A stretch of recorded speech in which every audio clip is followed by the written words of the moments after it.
mean, we're gonna hit like 60s next week. You know, we've been 50, 60s for the last month, but now we're gonna get snow, of course. We're just in the up and down weather right now. Yeah, typical March for Kentucky. Mm-hmm. It's perfect. 30, it's up 30s when I'm to 80s. Gonna be down there. That's right.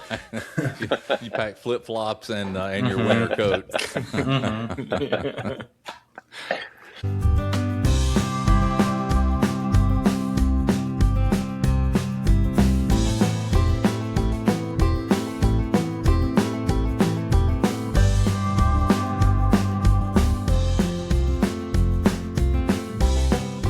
Podcast about bourbon and the ones who drink it. This is Bourbon Matters. Welcome to Bourbon Matters. I'm Jake. I'm Dan. And I'm Gold Eagle Jake. And today we've got some very special guests on the podcast. We've got Tripp Stimson, who is one of the founders and blenders of Barrell Craft Spirits. We've also got Ned Anderson, who is the national trade developer. So welcome, guys. Thanks for joining us. We'll be talking all things Barrell Craft tonight. Looking forward to it. Thanks for having us. Yeah, we're excited to have you guys on. I don't know how much Jake told you about, Dan and I's barrel journey, but like I think batch 30 was like one of the first bottles I ever bought, and like totally blew me away. And like obviously I have a lot more over here, but now, yeah, I think we've reviewed like 5 or 6 different samples that we've gotten over the years. Right, yeah, that's Jake? a cool thing to mention too. Is you guys Barrell Craft sent Bourbon Matters samples to like talk about on the post years ago before I was even involved with the podcast. Yeah. Okay. Yeah. Wow.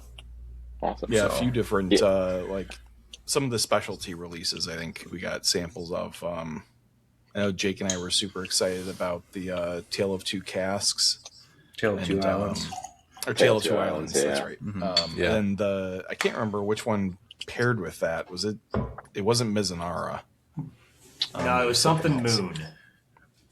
I thought. Oh, we got some Stellum samples, like Hunter's Moon. Yeah. Oh, Hunter. Yeah. Because I remember like coming over for when I used to be a guest on the podcast, and like you guys got samples of Barrell Craft that I had never even tried, and I was like, "What the? Like I haven't even heard of this stuff." So that's cool. So first full circle moment here, having you guys on and getting a little long needed update on Barrell Craft. Yeah, that's awesome. And I love hearing batch you were blown away by batch 30 because that happened to be one of my personal favorites. I think it gets like overlooked a little bit sometimes between what we were doing between like batch 27 and sort of 34. It gets like lost in the shuffle a little bit, but for me it was amazing. It's my wife's all-time favorite whiskey. So I've got like 2 or 3 bottles stashed away. That's awesome. So Tripp, I know you have a little bit more limited time, and you kind of like built this thing up from ground zero. You were part of the Barrell Craft team from the beginning. So why don't you tell us a little bit about your background, how you got into this, and your story starting Barrell Craft, and we'll kind of go from there. Yeah, it sounds great. So I've been in the spirit space now 22 years. I guess, starting as a research and development scientist for a larger corporate entity that you guys may have heard of, Brown-Forman. So I spent nearly a decade with those guys, and in the early, I guess it was 2012 timeframe, decided to start a consulting company that would help focus on the science it takes to design, build, and operate distilleries. It was clearly a different time than we're in right now. There were a lot of folks who were scrambling to move into the distillery space, and the common thinking at the time was that you had to actually build the distillery to do it. And one of the things I tried to do was be very open and very clear with what it looked like to go through the process of building a distillery and operating a distillery and what the business aspects of actually running the plant look like on a daily basis versus what could also happen in the form of building a brand, sourcing spirits and building a brand. And then at some point, as the brand got to a point where it needed the infrastructure, then allow the brand success to go on and build the distillery. So there's two different approaches there. And so I would always push toward the brand approach a little bit, just because it was a little less risky as far as the capital investment. It allowed for somebody who might not be as familiar with the industry to dip their toe in the water a bit and see kind of what the industry had to offer. Is this something that they really wanted to do? I mean, you could get into the business for 10 grand, 50 grand, whatever it was. You could buy some barrels. You could blend a product, design a label, throw some stuff on the shelf, and see how the consumers reacted to it. And if it was something that was really, really well received, then you do it again, and you get bigger, and you organically grow until you get to a point where you need that infrastructure. And some folks I worked with thought it was a great idea, and other folks wanted to go full bore and build the distillery. It's like I'm good either way. So worked in both camps, helping people design and build and operate distilleries, and then also helping people source barrels and put a strategy together around what a brand could look like and how to separate that from what's currently, when I say currently, 2012 timeframe currently available on the shelf. And so in about 2014, I guess, is when I met Joe Beatrice, who was the founder of Barrell Craft Spirits. His ideas were offering products that were limited release, cask strength, and it was a rare offering at the time. And so as we're having these conversations early on, Joe and I really saw eye to eye in the fact that we didn't need the distillery from the get-go. It was about the branding. It was about separating ourselves from the current offerings. And at the time, I still remember the deck that he had at the time, and there was a slide. And in that slide, it showed the 4 products that were on the shelf that were cask strength. I mean, it was crazy. You think about that today, and just completely different. So Joe, I think, sold his first cases in 2013. Back then, he was pounding the pavement himself, selling these cases to the first 100 accounts. We met in 2014. I was working at another distillery here in Kentucky, and we were going to do some contract bottling for Joe. And so we met, had these conversations, and decided that the path was clear for a brand like Barrell to really begin pushing boundaries of what blending could look like with a flavor-focused profile offered to a group of consumers that may not have experienced a lot of these things. And so while a large majority of the industry was trying to build distilleries and go that other avenue, we were focused on sourcing great whiskeys, sourcing cooperage, focusing on flavors, how these things would interact to give a very unique and one-off experience to the consumer. And so that's really been our journey for the last, what's it been, 12, 13 years now? So 13. Been a long time. So, Barrell Craft really was kind of one of the original non-distilling producers. Now the market's kind of flooded with NDPs. So how are you guys looking to continue to stand out, in that NDP space? That's a great question. And one of the things that really helped set us apart in the beginning is our ability to look forward and really see where the market could go, see where the industry could go. And so a lot of the products that you've seen in the last handful of years are results from different types of, we'll say, R&D experiments and different projects that we've been working on over the last 8 to 10 years. And so we have a lot of things in the pipeline now that we have been working on for a large amount of time.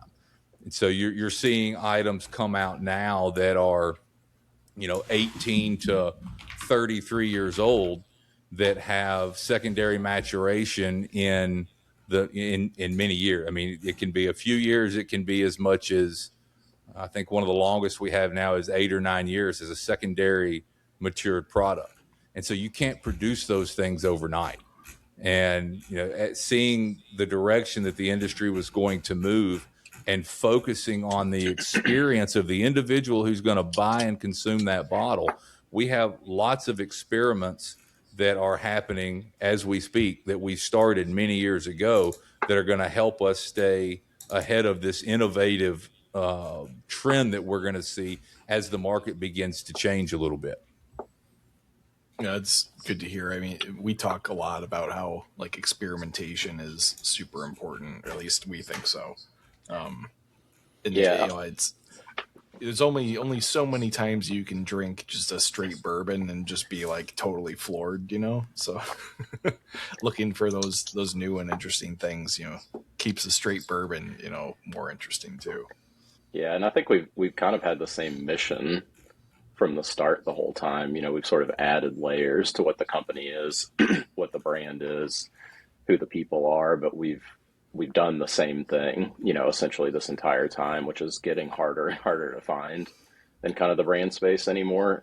So I think there's always been this like authenticity, and we sort of continue to push the boundaries of sort of how transparent this space that we're in, as blenders are, independent, family owned, same owner the whole time. We've had one bottle, we've had one label convention. We've never switched glass or switched labels or tried these different things, over the years to kind of find who we are.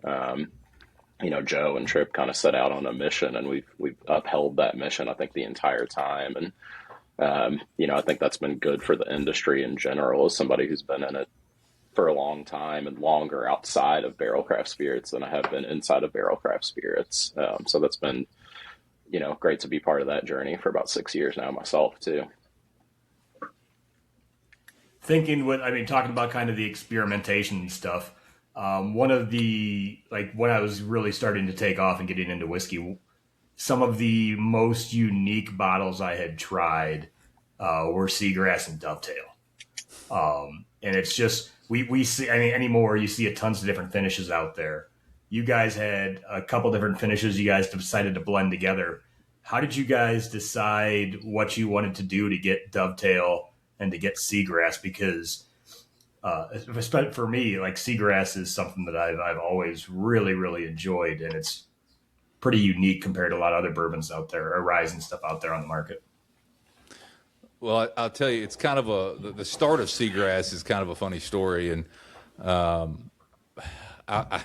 I was in the lab one day and I was working on a separate project, and in true Joe fashion, he stops by with a laptop in one hand, a pen in the other. He's got his glasses he's kind of fumbling around with, and he opens the door and he just pokes his head in and he says, "Hey, the next project is going to be Seagrass." He said, "I don't know what's going to go in the bottle, but that's your job to figure it out." And then leaves. I was like, "What? Wait a minute!" It's like, "Wait a minute, hold on. Seagrass?" And I'm supposed to know what I'm supposed to put together here. And so it was. There were several conversations after that. I mean, Joe was sitting on the beach when he comes up with this idea. So the grass on the beach obviously had some impact in this. So we figured this out over several conversations. But the flavors were very different at the time, and they don't ever sound like they would go together. We had some. We were working with apricot brandy separately. We'd done a lot of work in the rum space, and then we had played with different types of finishes like the Madeira and different types of wines, and so we had the experiments going. We just weren't entirely sure how they were going to go together, and then more importantly, how they were going to hold together in a rye whiskey, and a rye whiskey that spanned ages from, I think the original Seagrass was like 5 to 11 or 5 to 12 years old. I mean, so we had a whole bunch of experiments going. at that time with different whiskeys across these multiple finishing platforms. And so it was really just it was this mentality of just giving it a shot to blend these things together, see how they work. And one of the things that people often ask when I talk about this is, what do we do when it's wrong, or when it doesn't work, or when something just tastes like crap? And the answer is that it's never wrong. It's just not right yet.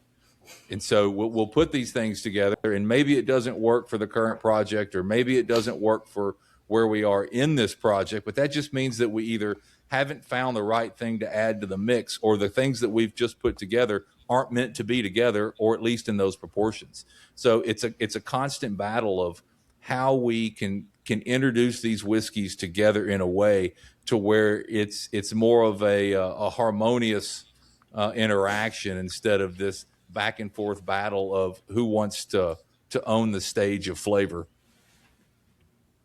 How much has that blending process changed since the first couple batches of Seagrass to today? I'm sure you guys kind of understand, what barrels and age ranges and finishing barrels we need to pull from now. Like, how many attempts would it take when you first started mass producing Seagrass batches compared to now? It's interesting question. It is. We've kind of developed almost a shorthand in the form of communication between Joe, Nick, and myself as we talk about what's needed in a specific blend.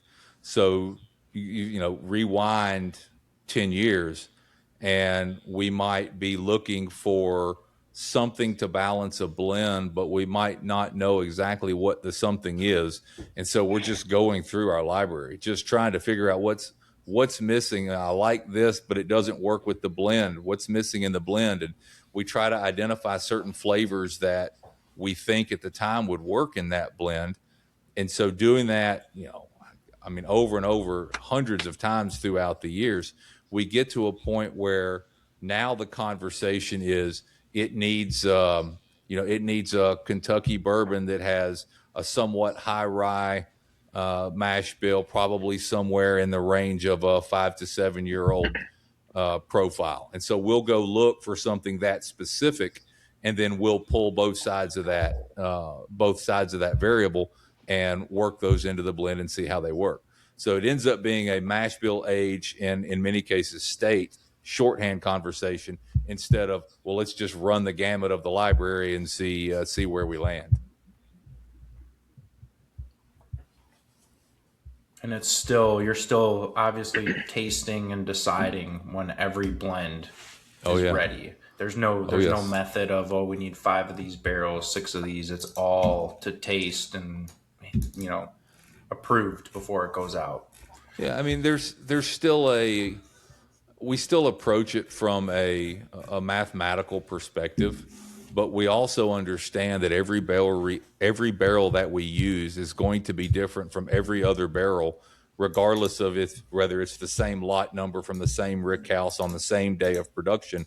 We understand that there's going to be variation there. So there is this shorthand conversation about what we want to do, but we also understand that in everything we use, there is inherent variability. So we approach it knowing that. So we still make smaller steps as we put these blends together and then bring them up to a production volume, because we're constantly aware of that variability. So we do test, individual micro blends and what we call component blends to further refine the profile prior to putting everything together. And even when those components end up getting put together, they're still done in a way where we taste at every step and we grow it incrementally so that we don't go too far off the path. But there's no magic, there's no magic wand. There's no silver bullet to say that last time we did 10 barrels of this, 10 barrels of this, and 10 barrels of this, and we go find those barrels and we blend them together and we put them in the tank, we mix it up, and we put it in the bottle. That is such an oversimplification of what it is that we do. If I went through the entire process, it would probably blow your mind at the intricacies that we actually go through to be sure that what we're putting together is supposed to be together, and that we can, through this process, as close as we can, predict what that outcome's going to be. If you guys are with me on all of that. Yeah. Oh, yeah. Yeah. Absolutely. So I guess I have a kind of dumb question. Why right. go through all that effort for I a think seagrass or a dovetail or? I mean, I'm speaking to a panel of consumers. I myself am a consumer, and if I go to the store and I'm going to spend my money on a bottle of bourbon, we'll say seagrass, I'm expecting that whatever went into that product to be the absolute best that the creator could have put in that bottle, and that's the way we approach everything that we put in the bottle, and anything less than that's just not good enough. And it is extra work, but if we can do better, we're going to do better. And that's literally how we approach it all. And I'll tell you, we've gotten to the end of many of these projects, and we've decided that we don't want to bottle that. It's not done yet. And so we'll actually take that product and slide it aside, and we'll go to the next one and come back to it until we can figure out what it's missing or how we need to put that product together so that it can be bottled under, whatever the label ends up being. I think for me, like the de facto tour guide in Louisville and, sales person on the call for Barrell, it's quality and consistency is why we do all that. It's about delivering, and I really hate, sales buzzwords like over delivers and, things like that. But, we really do deliver at our price points. I think when you start to see what all is in the product and what all went into the creation of the product, and then to make these things consistent over and over again, and all these techniques that the team develops and sort of all the rigors that they go through, and setting a lot of controls and then repeating those things, trying to find new ways to grow within those, it really starts to make sense at the price points. And we've been pretty consistent on price point, I think, over the years too, even as we've expanded sort of into the upper echelons and then kind of back with Black Label now, that core $80-$85 price range has sort of remained consistent. And that's where most of the products that we come out with sit. And, we can talk about it a little bit later. I'm drinking the new cigar blend. We're releasing that at 85. That's got 18-year bourbon in it. So, it's just that's one thing I think Barrell has become known for is sort of quality and consistency within the fact that we do a lot of different products, but we always sort of deliver on what we're trying to accomplish. And the technique behind it is, how you get there, as complicated as it might be sometimes. No, we talk about it all the time. Like, you guys are as transparent as they come. The products always deliver, like, consistent, banger releases after banger releases. We love how the finished products are never overdone. They just kind of complement the whiskey that's behind it. So yeah, you guys are onto something, that's for sure, and it seems to be working. And the prices never increased; it's always stayed at that same price point that people know, when a lot of other brands were taking price increases. So Tripp, I know you got limited time. Question for you. What do you think about the whiskey industry as a whole right now? There's a lot of people talking about how, we hit the peak already and we're on the downturn. What do you feel about that? And what are you guys doing to kind of, turn a blind eye toward that or combat that? I think my initial reaction is that we've not hit necessarily a peak in the industry. I think if it depends on how you want to look at the timeline. If you can go back pre-COVID and you go back to 16, 17, 18, 19 as it's leading into COVID, and then you look at that massive bubble that happened up and peaking in, what people are calling a peak in 23, and as it comes back down and hits on that trend line in 25, you're still seeing a bit of growth in the industry as a whole from that 18, 19 up to the 25 and into 26 timeframe. So, that's a massive bubble that happened during COVID. And so I don't think that was necessarily a peak. I think it was an anomaly. And in any sort of statistical analysis, that gets thrown out anyway. The problem is that a lot of people expanded. There was a lot of growth in that time period. There was a lot of capital expenditures in that time period. And now there's going to be a normalization from all of that investment. And it remains to be seen how it's going to play out.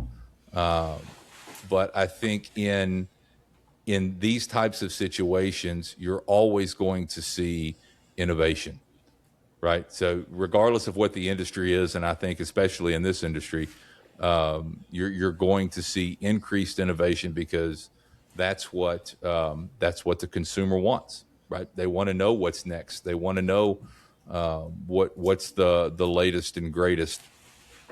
You're also seeing people wanting to, different generations of consumers wanting to focus on the types of drinks they're drinking and how they're consuming. The experience is a big piece of that. They're in depending on how you want to slice up the data. Some of the younger generations are drinking less, but they're drinking up.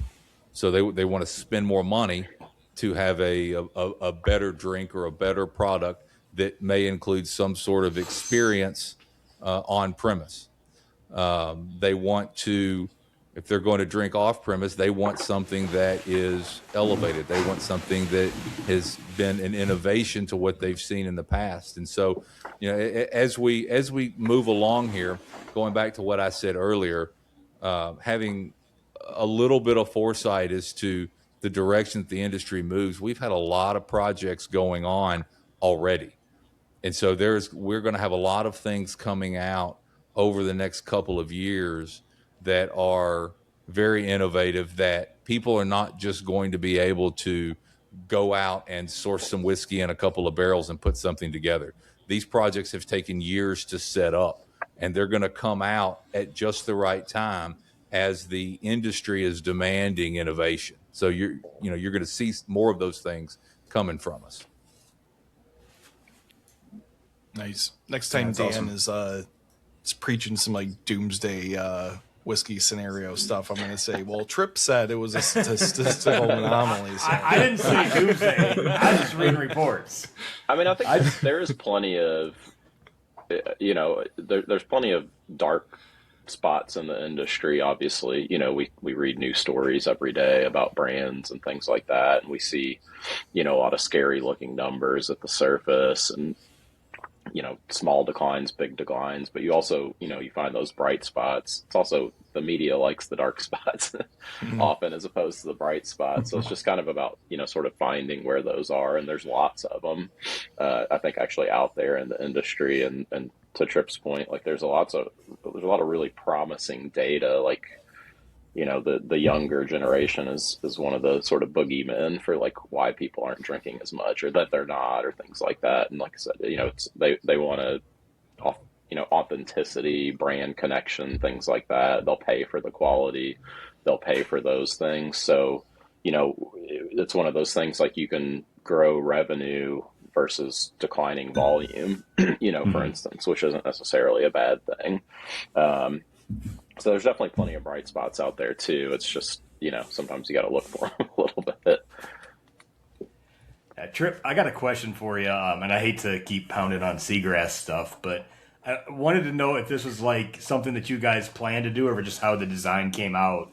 But like when most of us think of barrel craft, we think of the barrel bourbon on the shelf, big orange number with which batch number it is. Biggest word you're going to see is barrel, the number, and then bourbon. With seagrass, it's not like you guys are trying to hide it, because if you sit down and look at the bottle, when you read the description, the first word is rye. But it doesn't have rye on there real big like it does on the bourbon side. Is that intentionally done to try and get the people that don't like rye to not necessarily see this as a rye and have a better chance to get it moved off the shelf? Or is it just the way that the label came together? No, I think it was... We had we've done the bourbon batches. We also did the rye batches where we actually call out what the rye was. The Seagrass was more an experiment of how rye whiskeys would hold the different finishes. And so as we really explored that, I mean, we looked at doing different blends between the technical bourbon definition product, basic whiskey types of products, rye whiskey products, with all of these different finishes.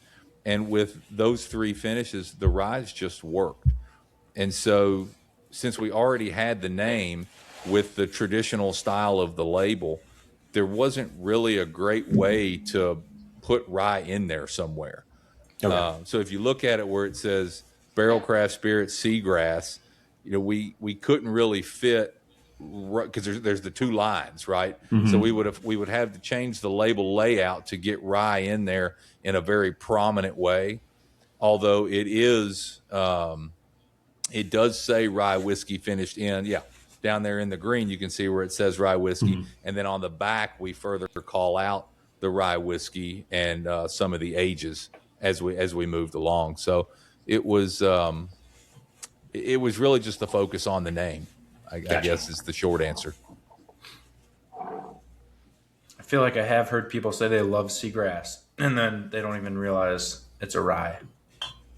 Yeah, I mean, as many, in-store tastings and whiskey shows and things like that as I do, it is like I'll see somebody get surprised because they didn't realize it was a rye, and they'll say like, "Oh man, you got to try that Seagrass bourbon," to one of their friends or something. Mm-hmm. It's a rye.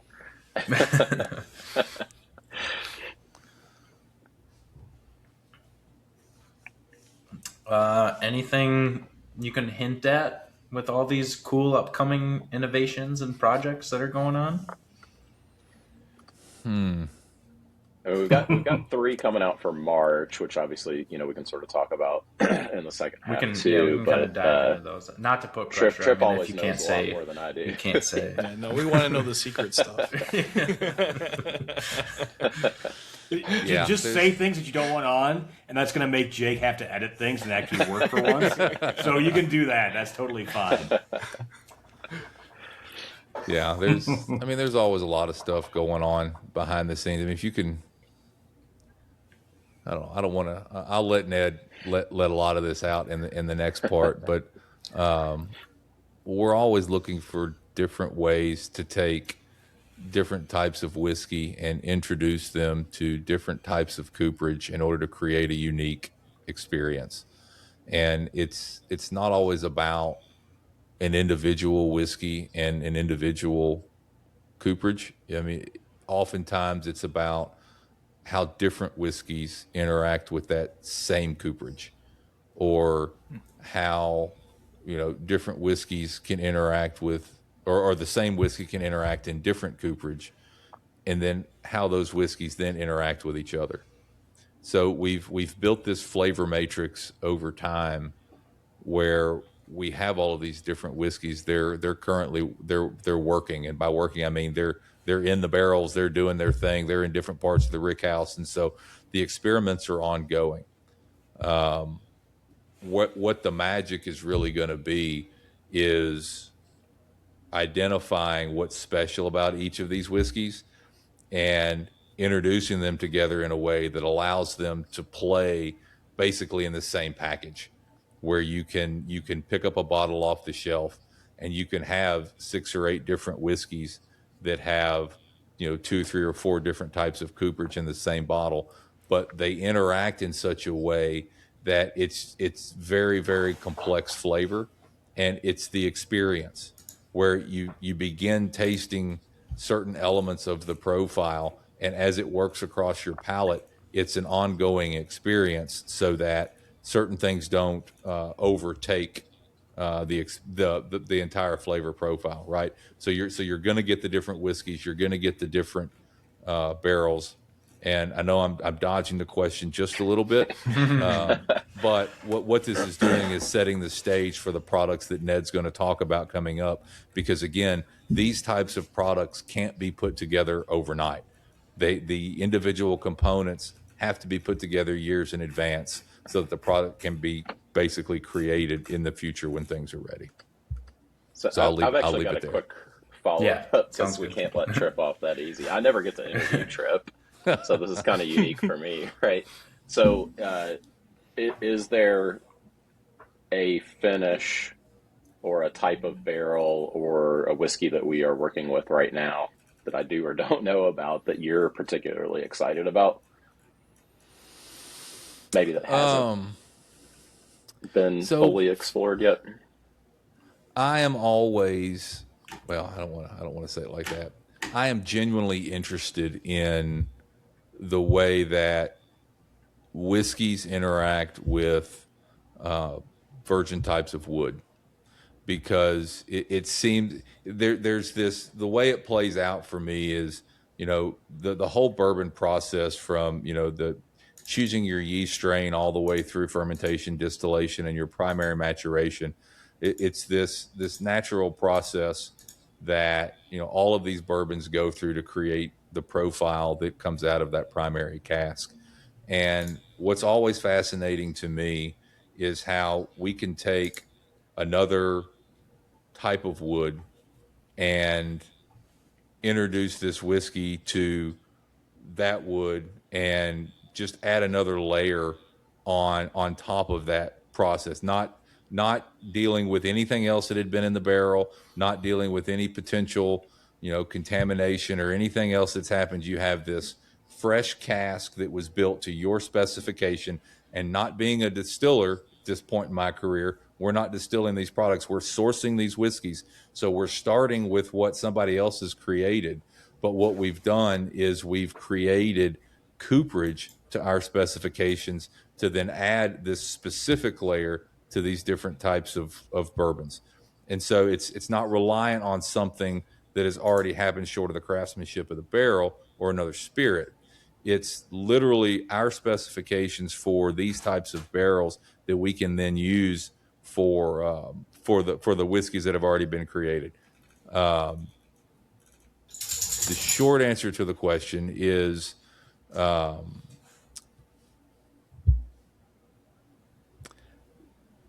I think that the Hungarian oak has a lot of room in a lot of the products that we're working on, and it has some dry, herbal, earthy notes that oftentimes can be off-putting a little bit, I think, if you use them all at once. But depending on the whiskey that you put in there and how that whiskey is used in a blend, I think that Hungarian oak can really provide some very unique flavor characteristics that you don't often see in a bourbon. I love to hear that. One of my top 5 whiskeys all time is the Hungarian oak finish, and that makes me excited. Yeah, we've that's one I think we're just kind of starting to scratch the surface on with two releases so far that we've put out with some Hungarian oak and then some other things, in the hopper. Yeah, I think there's there's a bit of a misunderstanding, in my opinion, where you put some bourbon in a finishing cask, and once you've done it, you've done it. You put it in there, you dump it out, you put it in the bottle. Oh yeah, we've done a bourbon finished in this, and it's done. But I think it can be much more intricate. If again, back to spending the time to go through the motions to really understand the whiskey's interaction with that barrel, you also have to understand that not every whiskey is going to have the same interaction with that Hungarian barrel. And going through that exercise and really exploring that, it takes time, but the rewards of that are also pretty amazing when you actually spend the time to do the experiment and get the education.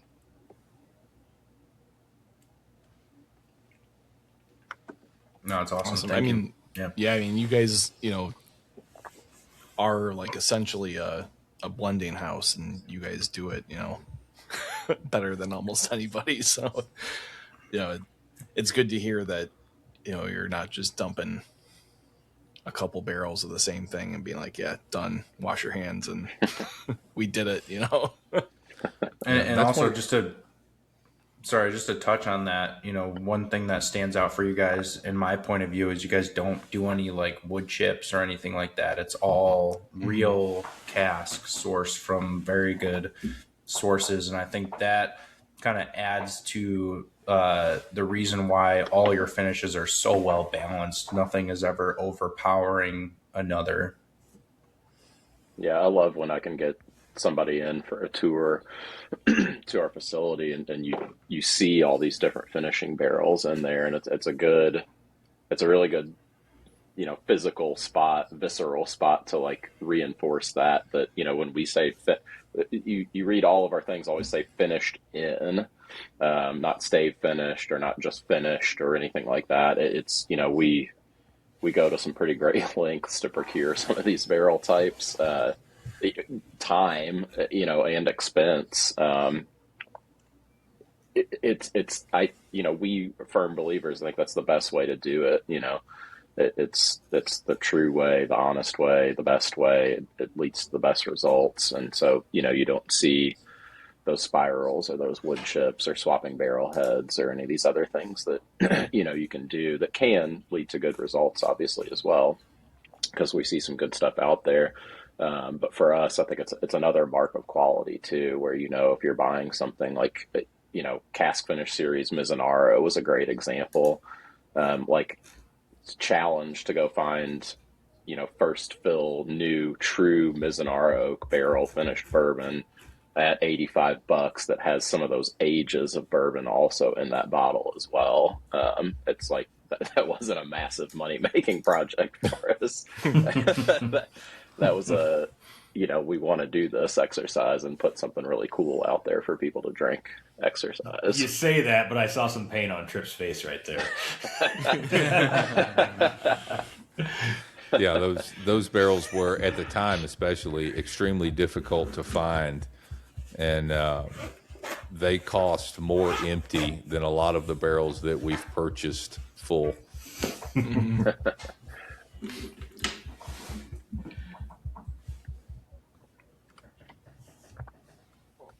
Well, I think that's I don't know if you guys have any more questions for Tripp, but a great insight to kind of a little bit of the backstory and your story, and we appreciate your time hopping on this call. I don't know if you have any finishing words to say other than shop at Gold Eagle for all your barrel craft. But That's right. No, thanks for having me. It's it's been great. We'll have to do it again. Absolutely. So thanks Sounds for all good, your Tripp. support. Much appreciated. Thanks for coming on. Appreciate Absolutely. Take care, guys. See ya. Thanks, Ned. Yeah, see you, Tripp. it. All right, Now we can ask the really tough questions. Now the inside scoop. Now I get to get in trouble. So I guess a good starting place, I think, might be, I'll throw the question you asked Tripp back at you. What's your favorite or most exciting thing that's coming up? Yeah, I mean, right now for me, I think we're all subject to like the new thing is often the exciting thing, right? Right now, it's my two favorite things of the last like 6-ish months or something. It was a fall release from last year, and then this new. So this was bottled last Monday. Our first truckloads went out, I think, Tuesday or Wednesday last week, and some distributors maybe started picking up like yesterday. I think Monday, really on this. So it hasn't hit shelves yet, but we did debut this at Bourbon Classic this weekend. It got bottled literally nick of time, to kind of come out there. This is product number 2 that has some Hungarian oak finish in there. So we've been talking about this product for a couple of years now. It's been in the back of our minds, partly like, how do we define cigar blend? What does it mean? What would our take on it be? Do we have room in the portfolio for it? Sort of all these things. Last fall when I was at Gold Eagle with Jake, he was one of the people that I was going around asking a lot last year, like, would you like to see a cigar blend from Barrel Craft Spirits? Should we want to do this at some point? Should we do this at some point? Would people react to it? Would they like it to see our spin on it? All these things.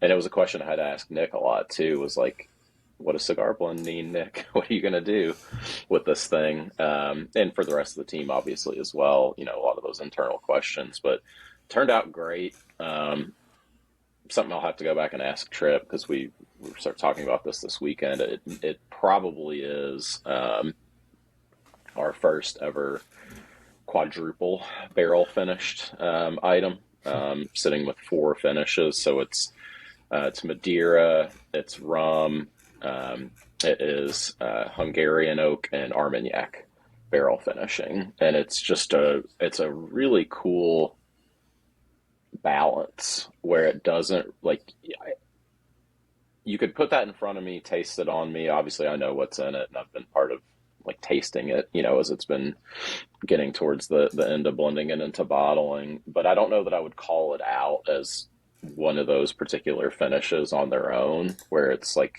everything seems not necessarily like they're all 25% of the blend is finished in this thing, but just whatever that percentage is by ingredient is just like struck a really cool balance.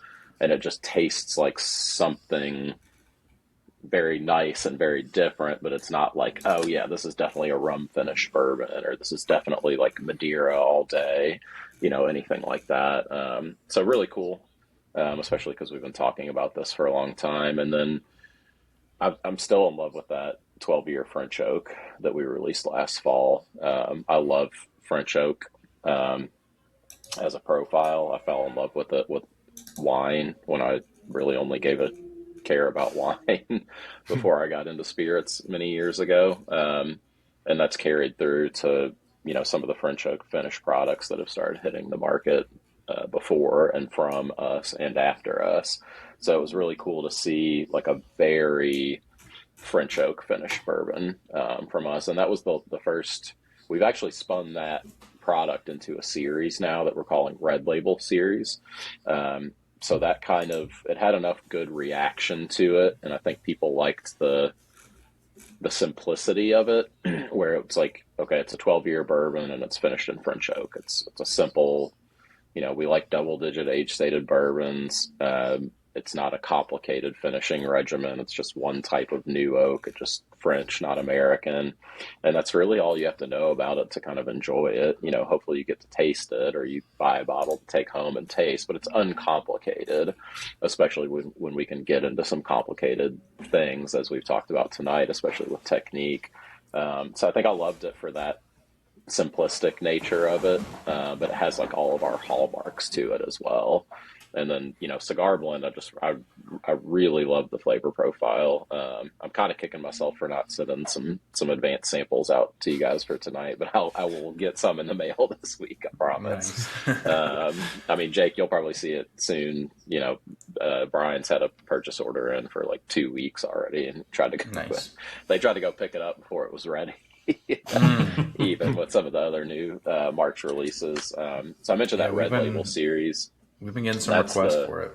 Yeah, it's one gentleman on Saturday. I probably could have brought more. One side of me says I'm glad I didn't bring more to sell at Bourbon Classic on Saturday. One side's like, we could have sold so much more. But we had one gentleman buy the legal limit per day in Kentucky that you can buy on it, which was like half of what I brought.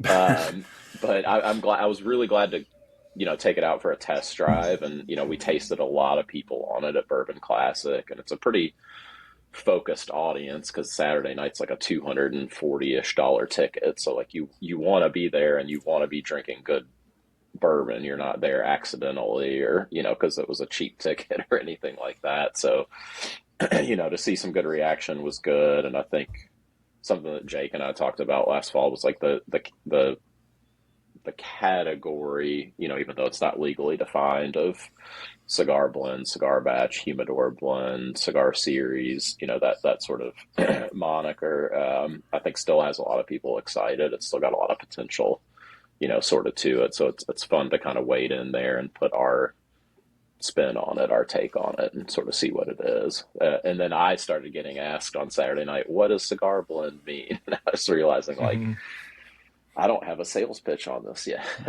I think that right there is why people love cigar blends so much, because there is no defining reason. It's like what this distillery thinks would pair well with a cigar. So you see so many diverse takes on what that whiskey could be, and some, you know, hit it out of the park, others not so much, but everyone has their different palates and different opinions on all these different cigar blends. So that's why I do think that there's going to be this category is never going away. There's so much potential for different releases under this kind of cigar theme category.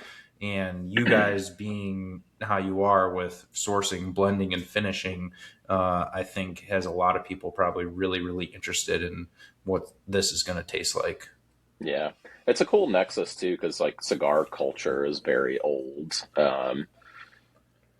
Whiskey culture is very old as well. You know, it may be not quite as old in the U.S. as it is in, you know, globally, but tobacco has been around for a long time, and whiskey's been around for quite a long time now. And a lot of people have known that these things can pair really well together, but sort of, you know, calling it out and having like a naming convention for it now, and like a set of products to see is, I think, really neat. So I think we're happy to be in it now. We don't know what it is and where it goes from here exactly yet.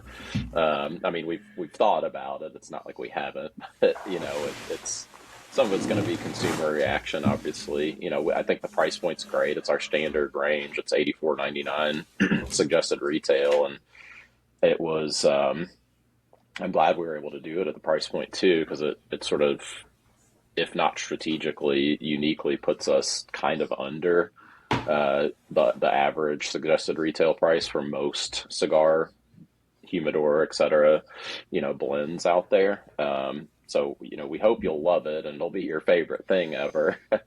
But obviously, you know, at 85, you don't have to, you know, it's a different value comparison to like a $200 bottle or 150. Everything is, you know, not just the cigar blend, but, you know, everything's valued at their price point, obviously. But I love having these innovative things come out at that, what's always been our, you know, main price range. I think like 90% of our output or something like that is in that price range. So something that we've really stuck to. So is this going to be like Dovetail and Seagrass where you can find it all the time? Or is this going to be more like your Mizunara Armagnac finish series where they kind of come and go?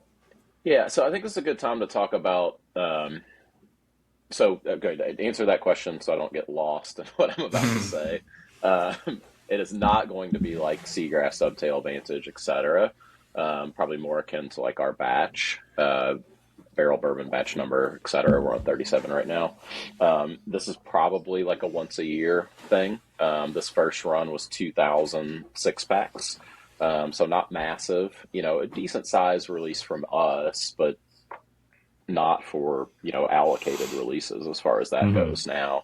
And we don't often use the word allocated release. You don't hear that from us very often. We like limited release, you know.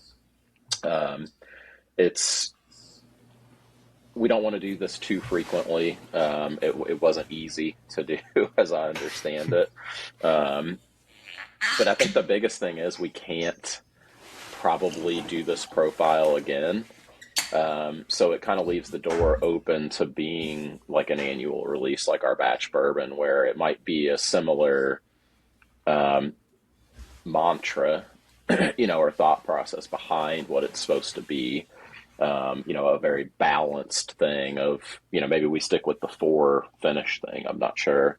And I don't think the rest of the team's exactly sure yet, but I think it'll be different, you know, with each release. There's this, it wasn't accidental, but when we first applied, so right here, where this fleur-de-lis is, we just went ahead and threw the age ranges on there. The front label, we, you know, gut feeling said TTB's gonna hate it. And they did. they rejected it, at least I'll say. But we had a 7.5-18 because it's got 7.5 to 18-year-old bourbon in the bottle, which is another, I think, really important thing at $85, in a cigar blend that we're, putting very old, bourbon components in there.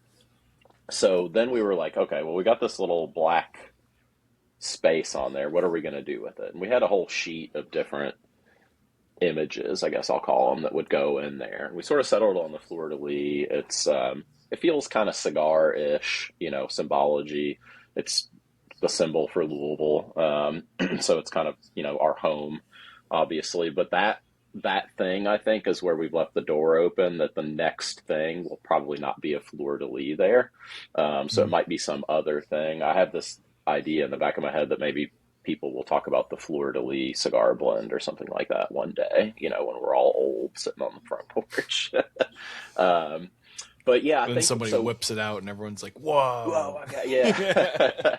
So, and it's a cool thing other than doing it as like batch 1, batch 2, batch 3. We're already doing that with other products too. So it feels a little bit more unique than doing it, in that convention. But yeah, the big thing, so this kind of slots in a little bit maybe where Cask Finish Series was. We're actually not doing any Cask Finish Series releases this year.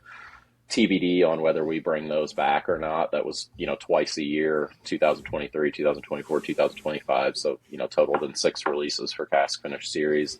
That's taking at least a rest for the year. No gray labels this year. Gold labels gone. What's been bottled on Gold Label is all that'll ever be bottled on Gold Label. It's something so buy it while you can. We still have some.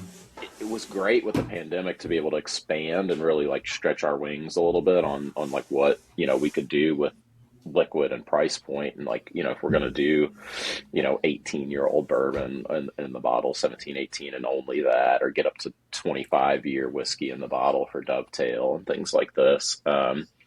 But it's far outside of what has been our standard price range. So it's something we've done the last couple of years anyways. We got to around 2022, I guess, was when we hit the biggest, price band we've ever been in. So it was $69.99, where Infinite Barrel was the lowest thing we were doing, and then it was $499.99 with Gold Label being the highest thing that we've done.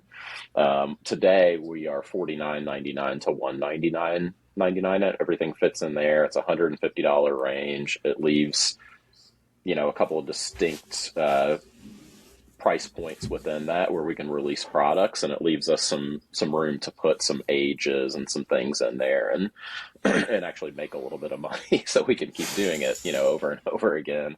So the Black Label series is the top end now. Red Label is not replacing Gray Label, but you're going to see it at that price point. So where we released that 12-year French Oak last fall for $159, now we have a 12-year toasted American Oak. Similarly, it's 12 to 15-year-olds, but obviously different barrel finish. But again, double-digit age-stated bourbon with 1 barrel finish. So it's a simple thing to kind of get into. And that's where we're kind of going with Red Label. It's going to be a more traditional product, even though finishing's not always traditional here in the U.S. But at least for us, it's a much more straightforward and traditional product. And then that leaves Black Label as the opposite of very experimental, in technique and finishing for there. And so the next release for Black Label is going to be this 18-year. That is going to be finished in Cabernet Sauvignon and Sauterne barrels. And so it's an 18-year-old whiskey, Kentucky whiskey finished in Cabernet Sauvignon barrels. And then it's a 23 to 25-year-old Canadian whiskey component finished in those Sauterne barrels. So kind of unique. It fits in, we've had the Decade release, the Triple Rum. We did the Full Proof, the Toasted Vantage, Toasted Dovetail, some of these other things. This year, you're going to see kind of a calendared release. So three red labels, 3 black labels. They'll come out at the same time. So you'll have a red and a black for March, June, and September. And then Cigar was this March release. And then in the fall, we'll release New Year's. And that's kind of it. I mean, standard products move on. Batch 38 for bourbon should drop some point this summer. I think it's on for like June or July, probably right now. And just kind of lets us focus on being out there and talking and re-engaging and selling and doing all those other things with a little more scheduled release and things that have a sort of a rationale behind why they exist and what tier they're in and why they cost what they cost and all these things. So I was kind of getting ready to say 12-year French oak, 12-year toasted American oak. So the barrel finish is different. The makeup's a bit similar. It's 12 to 15-year-old bourbon. We did actually have some older weeded bourbon in that French oak. I think a lot of people, I think that message got lost a little bit. We don't release much ever with weeded bourbon in it. As popular as it is, it just tends to not be as great of a blending ingredient if you're blending, you know, a weeded up against these like high rise and doing barrel finishing, just like easy to get lost. And you know, it's the last thing we'd want to do to a really good, you know, aged weeded bourbon is like overpower it, and then you just can't even tell. But that one was really nice. I think with French oak being like a softer, you know, sort of opulent like profile, I think it was nice to have that weeded in there. And then we're back to with this toasted American oak, sort of our kind of standard Kentucky and Indiana and Tennessee, which is what a lot of our, you know, bourbon products are blended with, that kind of tri-state sort of blend. So yeah, and cigar is what I've been drinking for the podcast so far. Nice. Yeah, I'm excited to try that. Like Jake said, I mean, I've tried a lot of different cigar blends, and you know, some hit, a lot more miss. Yeah, we've been. And some are way overpriced. Yeah, I think it, like other things, can get a bit opportunistic. I'm a consumer, you know, first. If I get fired from this company or decide to leave the whiskey industry or whatever it is, like I'll still be drinking whiskey. I'll still be a consumer. I'm obviously, you know, working for a brand right now, and so I love to talk about our products. I try not to disparage other brands or other companies. I drink other brands and other companies' stuff. Got great friends that work for other brands and other companies, and you know, a lot of these things have paved the way for us to do what we do, and we have some pretty deep relationships with a lot of these other brands but I think there's cigars one where there's some opportunity out there, I think, that people are seizing on because people are willing to spend a bit on it. And I think often the quality isn't going to, I don't say often, but occasionally the quality is not going to meet the price point because the category has set the price point, not what you have chosen to put in the bottle. But it's, you know, there's an established price point on average, and you're able to sell it for that. So, you know, this is what I'm going to put in there. We've had some really good ones. We obviously do a lot of research, you know, when we're going to move into a new sort of category or something like that. So we got to try a lot of different ones. You know, it's like when we were working with Amberana, the one time we worked with Amberana, we knew cigar was not going to be Amberana. That was also almost the number one question. Somebody had to say it or ask about that. Yeah, it was like, because that's, no I less feel like than a lot 10 of people think about that when they think of cigar blend, and they think, you know, all right, tell me there's no Amberana in there when the new one comes out these days. Yeah, that was like, I mean, for a while that was it. The trendy thing. That was to throw into a cigar standard. blend. So Yeah, it's. I mean, for us, what's funny just about that though? What's funny about Amberana is, you know, like, I don't remember. There was like 3 or 4 different Amberanas that all came out, or Amberana finishes that came out at the same time, and Jake had poured them for me and like a couple other people, like after a random masterclass. And like by far the Barrel Craft Amberana finish was like, this is like the least offensive and like potent of like all of them, and it's like, well, the most well balanced. And you like, know how we some did of them that? were just like Sledgehammer over the head with like you know, that finish. Yeah, and that's where the technique part comes in a little bit. I won't say nobody else has done this, but we cut that whole thing with straight bourbon. So not 100% of the bourbon in that bottle was finished in Amberana. And that cut, I don't cut even is the right word, but that, blending in that unfinished component in there, did a lot. For me, one of the things that even some of the Amberana finishes that I liked from other brands, the part that I didn't like about it was we all, I think, like a long finish. But Amberana is not just like, there's something beyond the finish. It like sticks with you. It's like sticks to your ribs just a little too long. And even ours, I would tell people if you're tasting it in a lineup, I would try it last because it's going to be with you for a little while. It's a bold flavor. But I don't think it didn't like stick and linger in the same way. It finished a little bit cleaner. It's like, you go to a campfire and you can smell yourself for the next couple of days. Like you wash your hair and you can still smell it somehow. That's kind of Amberana, just sticks on you, And I don't think ours did that in the same way. And I think that was the biggest difference. Tripp might say something different. Nick might say something different about why, but to me, that felt like probably the culprit for why it sort of behaved a little bit differently. And I don't think anybody else had done that. No, I totally agree. And I think to Jake's point about, when I poured the Amberanas, because this was right at a time where I think Amberana took a nosedive. It was a hot thing for a minute. And then people realized, okay, I can only take so much of this. Like maybe 1 or 2 bottles in my collection is good enough for like when I'm in the mood for that dessert cigar pour. Yep. And it truly is the last pour of the night. But then you guys came out with an Amberana, and it kind of changed. I think it definitely reshaped what people, thought of the potential of Amberana as something that could balance and complement the whiskey and not completely overtake the whiskey. And that makes total sense that you guys blended in some unfinished bourbon to kind of hit that perfect point. Yeah.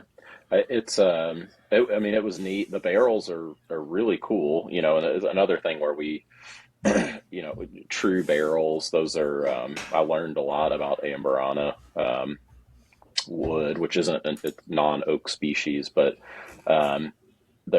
we have papers of provenance from the Brazilian government on these things. There's a lot of poaching for Amberana wood down there, and it also lends itself to the reason why a lot of people do stave finishing or spiral finishing, I think, with Amberana too. When you approach when they first came in, when you got within about 20 feet of these barrels, you could smell that wood. I mean, that wood really is that fragrant, which is really cool. Just sitting there in our temperature controlled, blending room, not particularly hot or anything, like 60 something degrees, and you could smell these things like as fragrant as they were. And we still have some in there. I don't know what's in them now. And we may never do anything with them again. I don't know. I don't think the team was like traumatized by Amberana, but I don't think they're beating down the door to do something again. But it was really neat to get to see the wood, to get to see the barrels, to get to smell them and like understand, how that, it almost seems like a gimmick. I think the first time you taste Amberana, it's like, no way that's just a wood. Yeah, it's got to be flavoring in there somehow. It feels like it, yeah, and it smells like it too. It smells like a freaking candle. Yeah. So Ned, one thing you probably we don't know each other, so you probably don't know that I'm actually in real life a massive dick. I might be too, though. So I have a dick question that I want to ask because it's something we've talked about before on the podcast, and I'm probably the only one that's dumb enough to ask a question like this. We like a lot of the Barrell products. There's one gripe that we've had with Barrell recently. Wait, before you say we. Mainly you are the one that talks about it the most and have gone on the biggest rants about it. Just one's okay, because there's people that have more. Gotta throw it out there. So Barrell's been out for a long time. And for the longest time it was, we're releasing these batches, all barrel proof. This is the way it was meant to be had. This is the way it was meant to be shared. This is what our marketing is. And then all of a sudden Foundation comes out. That's not barrel proof anymore. Yep.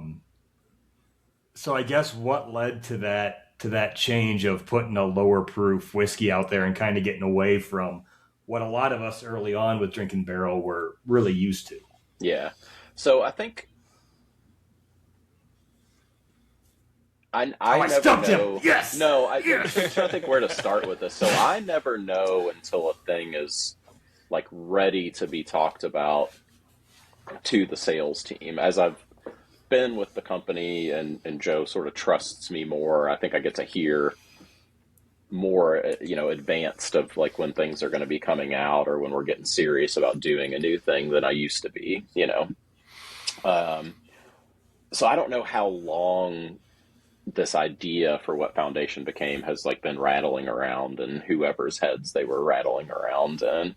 But I know one thing that I learned early on with Barrel, and it's an interesting thing too, because one of the things that I hear a lot, and I still hear a lot, is like, I have this bottle of yours at home, I haven't opened it yet, or I have always wanted to try Barrel, but I'm afraid of the price point. And this is talking about our core, like $85-ish range. Like, I can't tell you how many people I meet that are like, I've got a bottle of Seagrass at home. I'm glad you're here because I've never opened it. Now I get to try it. And it's like, open the thing, man. We keep making it. So, it's not going away. It's not going anywhere. But, we meet people from all over the world at this point, that come into town for, whiskey things, whiskey shows, whiskey opportunities, stuff like that. So sometimes it can feel very scarce. You mentioned that you had trouble. You're going to have trouble finding the product in Utah, a control state, with a lot of fun liquor laws. There's one bottle in one store and it's on special order and it's just a single barrel. Yeah, and that's how we've been treated in control state for a long time too. So Foundation does a few things. It like checks a set of boxes for us. One of the things is that it lets folks that are a bit trepidatious about a price point that's viewed as very premium.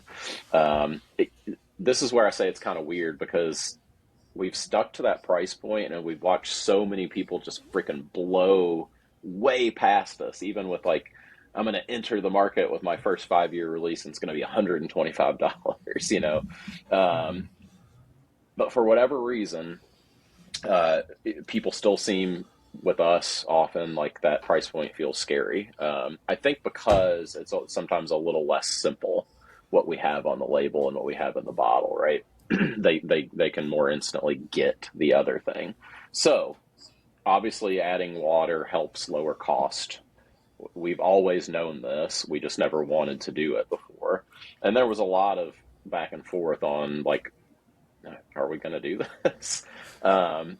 So it gives us a lower price point, which is great, and still lets us put some depth of age into the bottle. So I think one of the things that I noticed when I first started tasting these against other things in a similar price point, like the first reviews and everything that we saw, a lot of people said like, this has a great depth at $50 or $55. We're trying to go down to $49.99 nationally on Foundation products now. We are $49.99. There you go. So we, it gives us a friendly price point. New folks that are just getting into whiskey and are only spending probably 30 to 40 to 50 starting to notch up. There's a quicker way to interact with us. So before you get to the $85 price point, you get to try a blend from Barrell Craft Spirits at a lower price point. We have been traditionally, we're a tough price point for on-premise because the pour cost is much higher. We're a tough price point for grocery outlets and chain outlets and things like that, where the consumer is more driven down towards the standard sort of everyday price points and things like that. So long story short, I think it just accomplishes a lot of things, and we really hope that it'll either do one of two things at the end of the day: either give you something to drink more often if you're a fan of Barrel and you're sort of one of our core consumers and been loyal to us over the years, or bring you like into the fold essentially. There was a lot about what proof point are we going to do this in? Are we really adding water? And then techniques developed on that. We proof in the barrel. We don't proof the blend. We actually proof each barrel. So like in double barrel, every barrel has to get proofed and then put back into the rick house, rebarreled, proofed, put back into the rick house. Like the techniques are, massive undertakings to sort of get this stuff done. We wanted to retain that rich viscosity of a cask strength bourbon, the flavor of a cask strength bourbon. We had all these hurdles to clear to even like get this thing off of the ground. I think we did a pretty good job. The sort of marketing and like sales side of it too is that it's, we start to try to branch out. We sort of diagram this in these like concentric circles where it's like, these are our consumers. Here's the Barrel consumer. This is the consumer in our current price range. This is the consumer in all price ranges. And a lot of this is in the lower price range thing. So like, how do we keep sort of expanding into these next sets of consumers, I guess? Kentucky is always a prime example. Like I haven't seen the numbers in a few years, so this data is like a couple of years old. I'm guessing it probably looks the same, but Kentucky outspends, I think, by almost like 2 to 1 on whiskey per capita. So like the percentage of the dollar on alcohol in whiskey is about double the next closest state on whiskey, but that's a much lower price point than some other states are. We're always 20 mid to high 20s, like 26th, 28th in like population and education income metrics and things like that. So we're not spending, as much, and we don't have as much disposable income as some states larger and smaller and things like that. So even though we spend more on whiskey per dollar, we spend it on lower price categories and things like that. So it's just it's a reach thing, I guess, at the end of the day, if I could put that down into like one thing. We hope that resonates and we hope people find it. We had some great data on the foundation stuff early on. We're starting to, shameless plug for Jake, we're starting to launch a foundation single barrel program. We're not proofing that all the way down to 100 because it's less interesting. So we're going like 102 to 108 proof on that one, proofing each barrel, individually differently. And they've been changing because those also go back in the rick house. Like I think one of the first set of the barrels that we did, I think there's still a couple that have been in the rick house now for like 9 months. So they're getting like a double oaked thing. And they're variable proof within having some water added to them.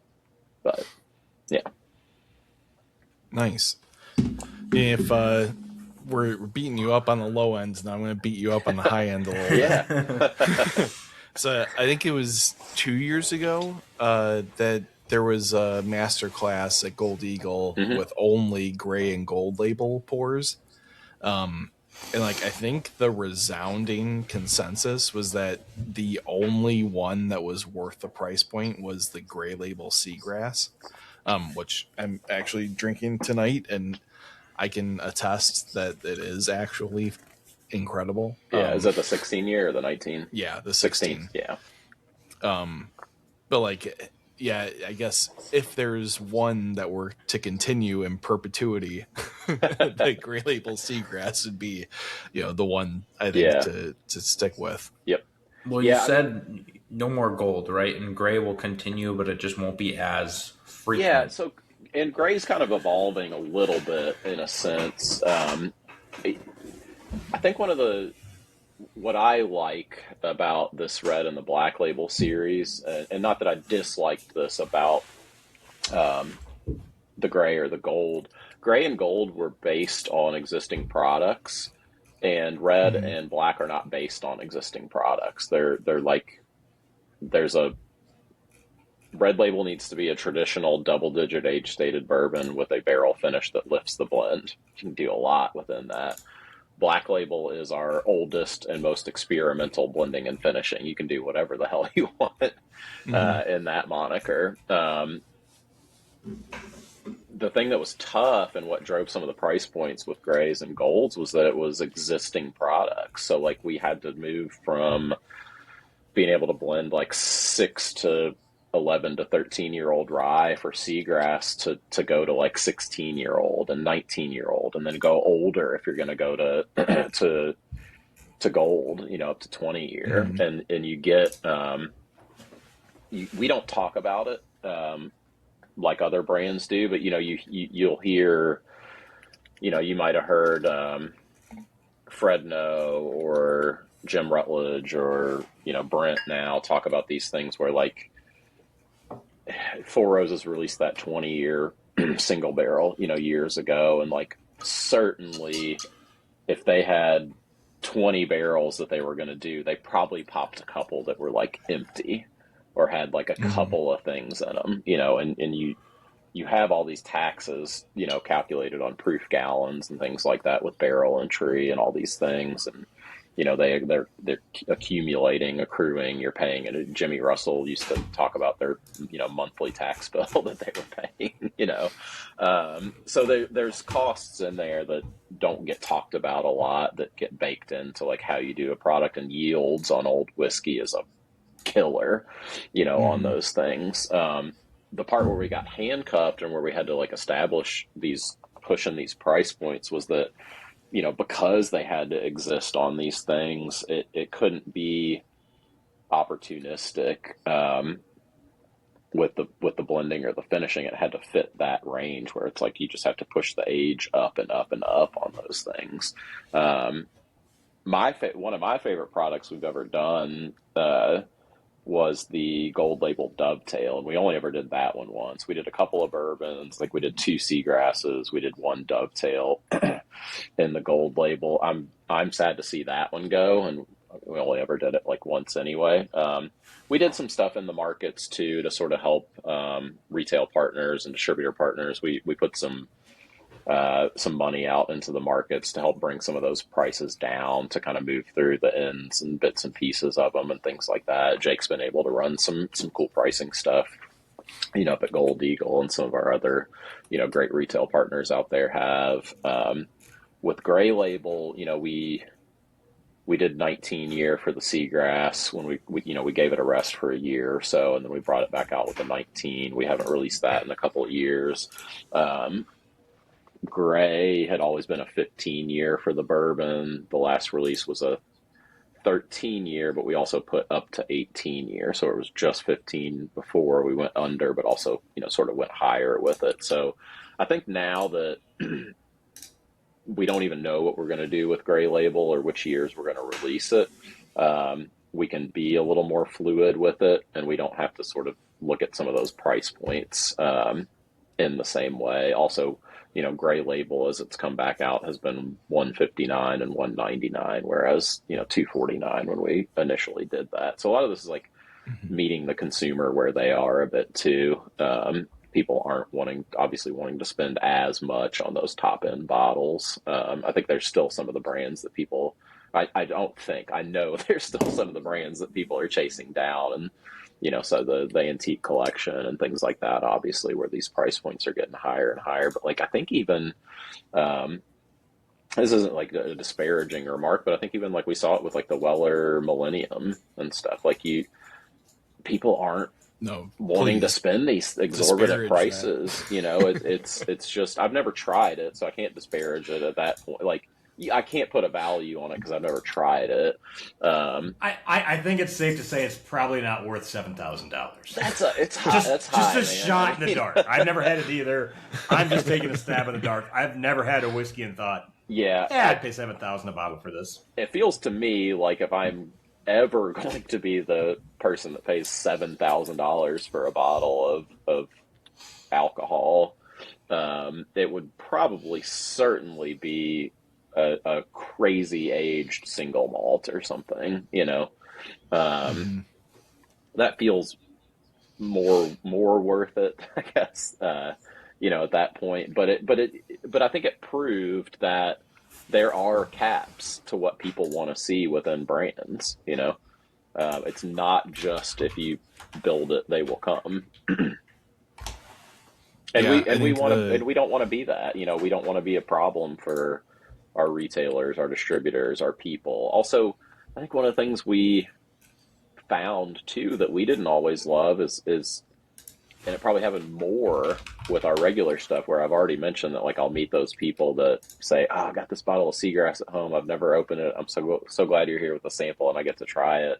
If they were doing that with our products at 85, they weren't doing shit with our products at 500. They weren't sharing it with any of their friends.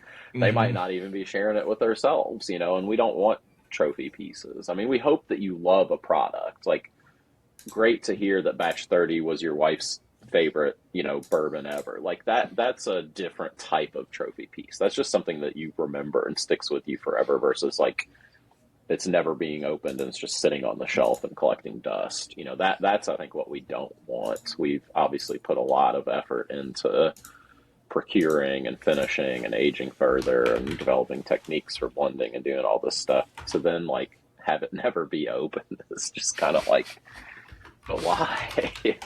Yeah.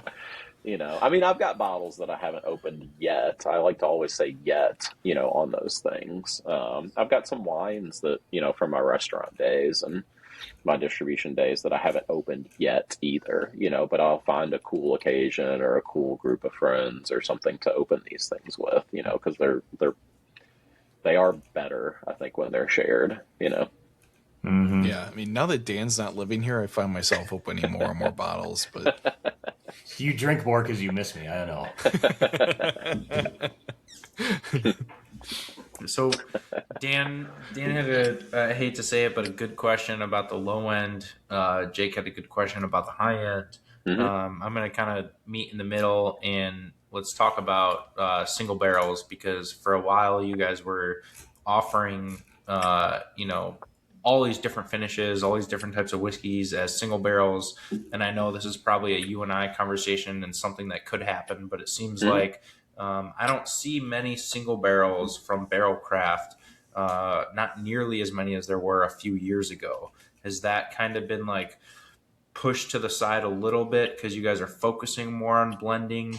Or what do the opportunities look like with single barrels these days with Barrel Craft? Yeah, I think we're doing some fun things for this year. We're keeping some of that traditional stuff going. We are obviously introducing the Foundation Single Barrel program, and then we are working on some special things to drop into the barrel program. I don't even know what those are yet. I'm hoping to know sooner than later. But we're looking for a couple of times a year to come out with some really special things. And they might be a little bit more, than they were before. But we're going to have the offering is going to match the price point, I'll say. I think for us, there's a couple of things for the last few years. A lot of retailers got really overextended on barrel program offerings. There were so many programs all of a sudden that got either bigger during the pandemic or got introduced during, because people were just buying these things left and right. The consumer, was, until they weren't. And then obviously, Jake, this all too well, like, the best laid plans between you and I still have to go through warehouses and distributors and all these things. So, like, you don't own the timeline necessarily.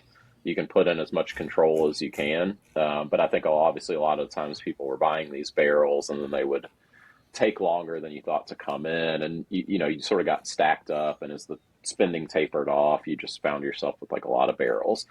We've always been a bit of a higher end, program and price point. So I think we were an easy one for people to just put on the back burner for a couple of years.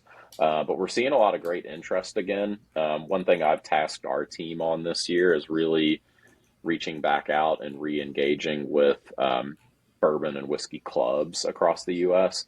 And we rebuilt our sales team last year. We went with a broker model instead of an internal sales team a couple of years ago. That had some very mixed results, but we kind of ended the contract early on like a mutual agreement between the broker and us, and that let us rehire, our sales team last year. So one thing we found that broker team wasn't really able to focus in on was selling the single barrel programs as well. And now that we've got our folks back under us, which really didn't even start until April last year, and kind of the hiring wave went through October, and we're like onboarding a couple more right now. We've got some great fractional folks that work directly for us instead of through like an agency or a broker. We're really hitting back out there again with the barrel program. So we like Burns Steakhouse, famous, one of the best wine lists in the country, if not the world.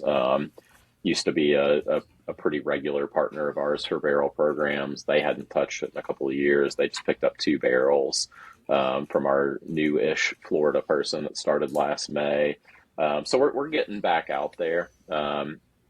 We're also kind of lowering price points on those a little bit as well. We've hit some volume benchmarks and some other things. And again, I think just trying to meet the consumer where they are and like remove some of those barriers to entry. So we're hoping we had been, 99 to 109 on the barrel programs traditionally. Now we're hoping to be like 89, 99 as much as we can. I think, Jake helped me out with a big one, a new, it's like a whiskey club that doesn't even exist, and loose whiskey club that picked a barrel with me a few months back. They're all sort of in the gaming industry. And one of the gentlemen happens to live like a couple blocks, I think, from Gold Eagle. Mm-hmm. So, that was the first barrel, I think, that came into the Illinois market at that new price point. We're hoping to get back out there with it and just be a little bit more friendly. We're offering half barrels pretty much for everything instead of just having a full barrel commitment now. So it's a big commitment. It's one thing I think the consumer doesn't realize too is like how much money you get. Jake, I don't even want to know the number of what you get tied up into like an inventory, but you've got to have constant turn to have the cash flow to buy the next thing. And, barrel commitments is a really easy way to gobble up cash, because you have to buy it and put it on the floor before it's sold usually. Hopefully you can sell it really quickly and recoup, but it's not a guarantee. Yeah. That's for sure. Yeah, especially in states where like there's COD states. You're due at invoice. You can't go to 30 days. You can't sell it before you can't sell it before you've bought it. in some markets, and for groups too. I think groups got a bit fatigued because they were doing a lot of picks and experimenting with a lot of new brands and things like that. And clubs drive a lot of this too, either because of store partnerships or just because of themselves,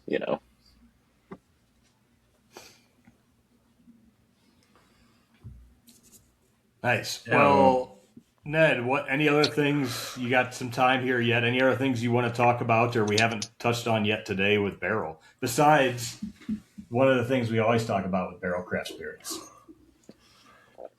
Best swag in the game. Oh, damn it. These I thought you were going to pens. say Gold Eagle. No. Oh, the pens for sure. Like one of the first master classes I went to when I was still back in Illinois is Barrel Craft. I stole as many of these damn pens as I could that day. So like, I know you can't ship me whiskey, but if you're going to ship them whiskey, I'll take some more pens. We can ship. We can ship traditionally. We ship to. So I mean, we comply with everything legally. We don't ever put our licensure at risk for anybody for any reason.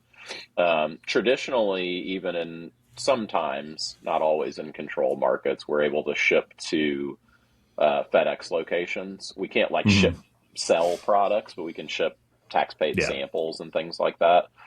If nothing else, I can get some pens headed your way. I love our pens.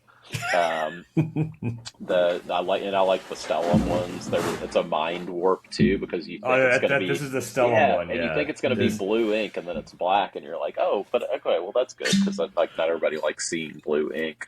It's we don't get to talk as much about, but I love that this is a family company. I cut my teeth in the restaurant industry. I'm an OG Subway sandwich artist when I was about 15 years old, and that set me down the restaurant path. I did about 16 years in restaurants, and always independent restaurants. I think I worked like 3 hours at an Olive Garden one time, and then got sent on lunch break and never came back. But this business, to me, Barrell feels like being back in an independent, like family owned restaurant. I worked for 7+ years. When I left the restaurant industry, I got a job with Southern Wine and Spirits before they ever merged with Glazers, and the largest distributor in the U.S., one of the largest in the world.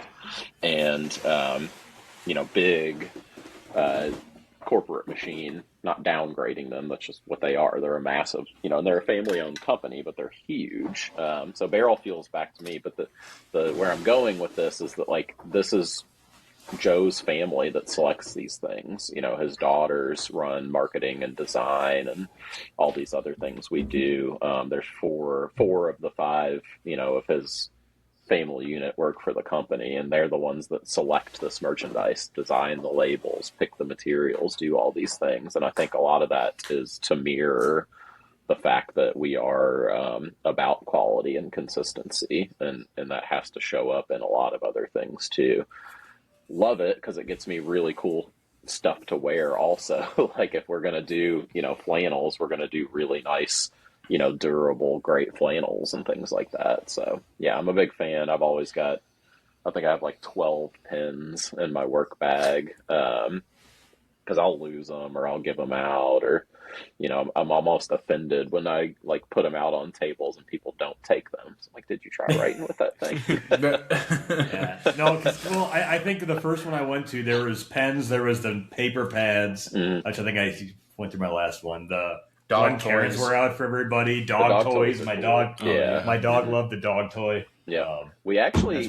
That's one of the things I get when I go to whiskey or to distilleries now is if they got dog toys, I buy a dog toy because he loves his whiskey bottles. Perhaps the least known fact about Barrell Craft Spirits out there is that we have small, tiny little bottle catnip, barrel bourbon catnip cat toys. All right, I need some of those.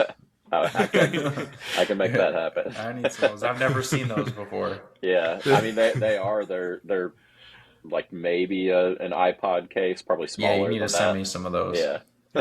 Jake's really disappointed in you right now that this is the first he's heard about this. I went like 2 years working for the company before I discovered these things. I feel like we have all the Barrel swag, and I've never seen catnip. Yeah, you'll be in the cadre of elite whiskey folks that have a catnip barrel toy. Nice. Yeah. No, it's just one of the dumb things we talk about and joke about, but no, it's me and Jake R use these pens all the damn time. Yeah, all the time. Yeah, I love a good piece of swag that's durable and feels good and you can use over and over again. Yeah. Ned, anything else for today? Drink more Barrell if you're listening out there. Keep me employed. Keep us. That's a good transition to final shout outs. Yeah. So, thanks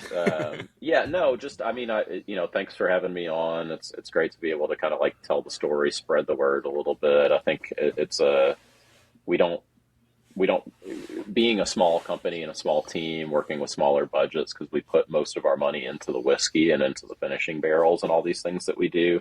We don't market as loud. We're not as like glitzy, and we're not showing up at every single show and doing the $10,000 sponsorships or the $100,000 ad campaigns or things like that. So these kinds of things are like what built the brand and how we still get to continue to like interact with today. But I think, if I can leave with sort of one thing, it's like trust that we are trying to put the best things into the bottle for folks to drink and interact with. We do a lot to get there, but we are, above all else, I think it's just about quality in the bottle and about having things to drink, and then the bottle's open. Everybody, they don't have to sit on the shelf and not be opened. The thing that you fell in love with may not ever be back again, but something cool will be back in its place even if we only make a thing once. Yeah, I like that. Yeah. Nice. Yeah. Yeah, I mean, I think all three of us have been longtime supporters of this brand. Yeah.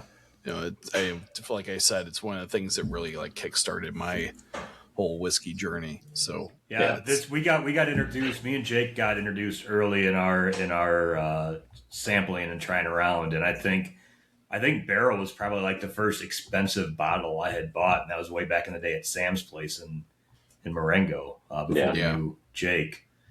Well, I like to call it the good old days. Yesteryear. but no, it's good when you start off with something and you're like, this is really damn good. It leaves really lasting impressions. Yeah, it's. I think we click with a lot of folks. If you give us a shot, I think you're. Most people walk away happy. Yeah. Jake, if people want to buy Barrell craft spirits, where can they do that at? You know where, Dan. I don't listen to the end. Well, we knew the coupon code was coming. Okay. I was going to tee it up, but I didn't want to overstep my bounds again. Come on. We've talked a lot of good stuff about Dan Barrell. always throws out random coupon codes. With I don't. I just say there's going to be one. I don't throw out the code. Jake has to do that. Yeah, so there's so many good things from Barrell. I think great insight on this episode about all these wonderful things you guys have created that we still have in stock and won't, be created again. So there's no need for like bourbon fatigue. And if you like something, grab another bottle, use the code BM Barrel for 10% off. And if you know Barrel Craft, keep in mind there's 2 L's there. So BM Barrel with 2 L's for 10% off any Barrel Craft whiskey, rum, anything Barrel Craft at Gold Eagle. That code is good online for anything that isn't already on sale, including the cigar batch that we're waiting on. And while we were on this podcast, I sent a text to the distributor, put in our pre-order. So we definitely will be getting a good amount of that. So you can guarantee that we'll get it as soon as it hits the state of Illinois. But shop online at goldeaglewine.com. If you're local to Libertyville, Lake County, come and see us at 255 Peterson Road. Follow us on Instagram at Gold Eagle Wine. Follow us on Facebook at Gold Eagle Spirits. And don't forget BM Barrel with 2 L's for 10% off any Barrel Craft item that isn't already on sale.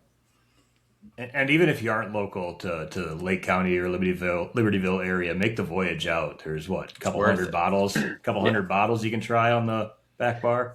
About 200, but not trying to. Who's counting? Yeah. yeah, Jake, who counts their whiskey? Remember when you wanted to make a spreadsheet? Yeah, you remember when you make a spreadsheet about all this stuff? Yeah, that hasn't happened yet, and I've been talking about it for like 3 years. Yeah. Jake, where can people listen to us, watch us, all the other fun things? Yes, you can listen on Apple, Google, or Spotify. Pretty much any other podcast platform. Watch us on Spotify and YouTube. Make sure you leave comments. Tell us what you think about Barrell. Subscribe, share with all your friends. All that good stuff. And again, Ned, I want to thank you for your time. We've had a pretty fun relationship. We've done some pretty cool events at the store, and appreciate you giving some time to come on this podcast. And feel free to go ahead and plug any Barrel Craft sources. Yeah, I think just find us at your favorite local retailer. Hopefully, it's Gold Eagle. Gold Eagle. Any other stores in Illinois you sell at, Ned? No. I plead the fifth. No, I think we've got a great partner network of retailers and bars and restaurants. There's some great places to go try products, including Gold Eagle, before you make your purchase as well. Big thanks to all the folks that invest in opening bottles and sharing the love with their consumers to get those sales before they buy. We're here in Louisville. Look us up. We're on Google Maps. We have a gift shop here as well. If you come find us, we try to release everything out into the world. And give us a follow as well. Barrel Bourbon on Instagram, Facebook, etc. Awesome. Cool. All right. And thank you guys Thank as well. you. Yeah, Yeah, appreciate Thank you for your time. joining us. definitely. All right. Cheers, guys. Cheers. Cheers. Cheers.